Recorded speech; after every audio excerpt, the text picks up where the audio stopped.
Hi, so you come up with your idea for your lino print. So before you start cutting, you need to transfer that and prepare your lino.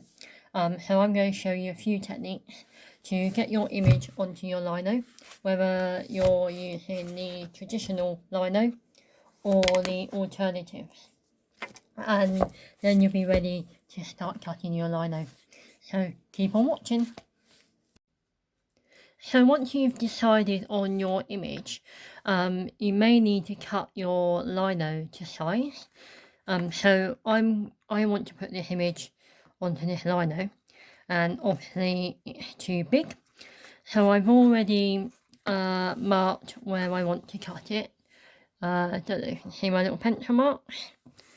So using a metal ruler and a Stanley knife, I'm just going to score a few times.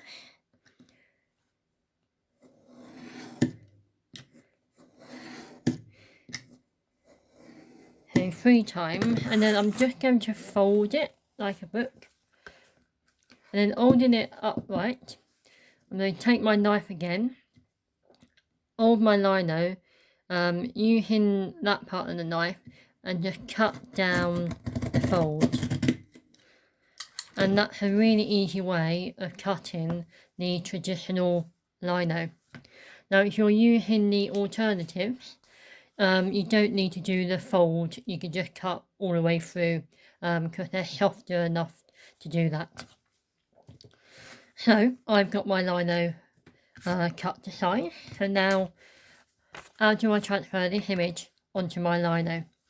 So you could, there's a number of ways. You could just draw directly onto it with a pencil if you're feeling confident enough. Just bear in mind what you draw on there will print back to front. So if you want it to print in this direction, another method is to use tracing paper. Tracing paper is brilliant because you can see from both directions which way you would like it to be printed, and then do the opposite onto your lino. So I've already traced this image there, so I traced it, and then I'm going to turn it over, decide whereabouts on the lino I would like it to appear, and then you could tape your tracing paper in place so it doesn't move about, and then taking a biro or a pencil, just go back over the lines that you've just done to trace it on to the lino, and as you can see that it picks it up nicely. So tracing paper is a really good way of getting your design onto your lino. If you don't have any lino, you do have lino, if you don't have any tracing paper, another way is to use carbon paper. This is carbon paper, and it's a way, and this is good if you've got a photograph or like a magazine cutout that you want to try and trace onto your lino. And there's a shiny side and a matte side, and you want the shiny side facing the lino. So I'm just going to pop that on there, and then the image that you want to trace on, you place on top like so, and then when you draw over the image like that, it will transfer onto the lino. So that's the bit there that I've just done. So that's another way of transferring.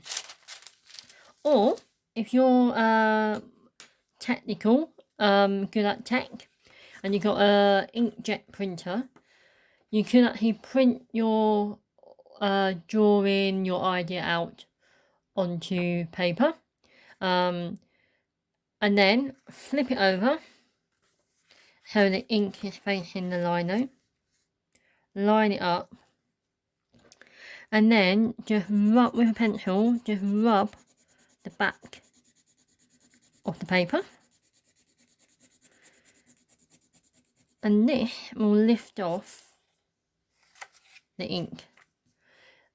And it's really good if you do lettering, because you need to do letters back to front on your lino so they print the correct way.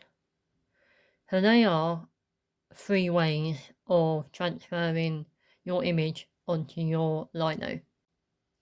So I've used all 3 methods on the alternatives. So there is using the tracing paper, that's the inkjet printout, and that's the carbon paper. It didn't work so well on this soft cut vinyl. And then on the Japanese vinyl, don't know if you can see, but you can just about see the tracing paper. There's the inkjet, and there's the carbon paper. And this is on the traditional lino where I went with the inkjet printout. So you can see the inkjet printout works really well on all 3 surfaces, and to some extent so does the tracing paper. The carbon not so much on this stuff. So once you've decided on what method you want to transfer your image on your chosen surface, I always find going over the image with a Sharpie pen or any permanent marker. That's mainly because your drawing can smudge when you're like working with it, or when you're cutting it, you can smudge your drawing. And also you can go in there and adjust some areas. So I'm just going to go over this image with a Sharpie pen.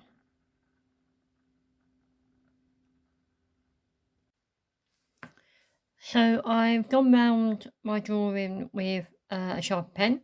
As you can see, I've actually moved the lettering over, so it's more in line with the plant.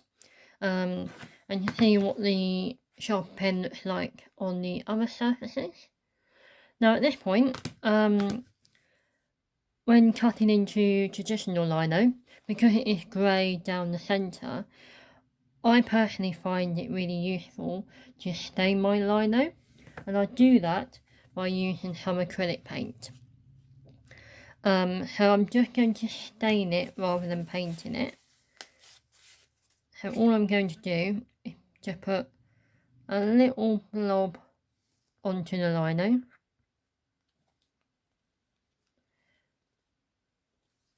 Take a tissue or a rag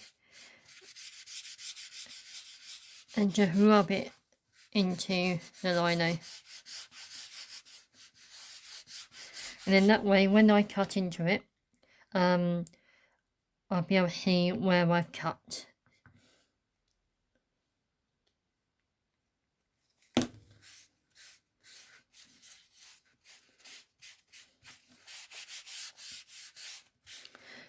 And there you go, and that's ready to cut. And you may want to do that if you're using this lighter alternative stuff. Just do the same thing, just put a bit of red or a bit of acrylic paint over the top, and then when you cut through that, you can see what you're doing. If you're using the Japanese vinyl, you don't need to stain it because it does have a black interior, so when you're cutting through the surface, you'll be able to see the black lines. But whereas these two, it's the same colour all the way through, so it just helps you out a little bit to stain the lino. So in the next video, I will show you how to use the tools and cut your lino.